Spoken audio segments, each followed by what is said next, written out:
BJP के हाथ से उसका अमर होने का वरदान चला गया। क्यों? क्योंकि अपोजिशन ने उसके पूरे प्लान पर पानी मार दिया। अब सुनो हुआ क्या। बीजेपी डिलिमिटेशन बिल लेके आई जिसमें वो लोकसभा की 550 सीट से उसे 850 करने वाले थे, और जिसपे मुखौटा लगा दिया गया कि हम वुमेन्स को 33% रिजर्वेशन दे रहे हैं। लेकिन ये बिल ऑलरेडी 2023 में ही पास हो गया था, वो भी बहुमत के साथ, जिसमें अपोजिशन ने भी उनका साथ दिया। और अपोजिशन तो ये तक कह रहा है कि अभी जो करंट सीट्स हैं उसमें आप 50% रिजर्वेशन वुमेन्स को दे दो। अभी जो स्ट्रेंथ है उसमें 50% वुमेन रिजर्वेशन कर दीजिए।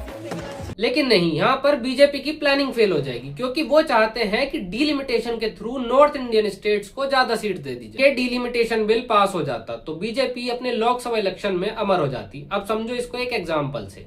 मानो कि तमिलनाडु में 39 सीट्स हैं, यूपी में 80 सीट्स हैं। डिफरेंस क्या है? अराउंड 40 सीटों का। लेकिन इसी को अगर 1.5 गुना बढ़ा दिया जाए तो यूपी में सीट हो जाएंगी 120 और तमिलनाडु में सिर्फ 60, और ये डिफरेंस आ जाएगा 60 सीटों का। मतलब बीजेपी यहाँ 60 सीटों पर डोमिनेट कर सकती है। और इसमें उन स्टेट्स का क्या कसूर जिसने अपनी पॉपुलेशन कंट्रोल पे ध्यान दिया हो। इस बिल को पास होने के लिए 352 के साथ स्पेशल मेजोरिटी चाहिए थी। इस बिल को पास करने के लिए समर्थन में 298 वोट आए, और इस बिल के खिलाफत में 230 वोट्स आए। और यहाँ बीजेपी के साथ मोए मोए हो गया। इन्हें ऑलरेडी पता था कि ये बिल पास नहीं होगा, क्योंकि इनके पास स्पेशल मेजोरिटी नहीं है। और रात में ही लोग पार्लियामेंट के बाहर प्रोटेस्ट करने पहुंच गए, क्योंकि इन्होंने ऑलरेडी प्लेकार्ड छपवा रखे थे और उनको ये हाथ में लेकर रात में खड़े हुए। कि सरकार को पता था कि वो हारेगी, सरकार को पता था कि उसकी साजिश बेनकाब होगी, इसीलिए पहले से छपे हुए पोस्टर मौजूद थे, और जैसे ही हार करके बाहर आए तो पोस्टर लेकर के नारे लगाने। इसका मतलब समझ रहे हो आप? ये वुमेन रिजर्वेशन के नाम पे अपनी चांदी को सोना या हीरा बनाना चाहते हैं।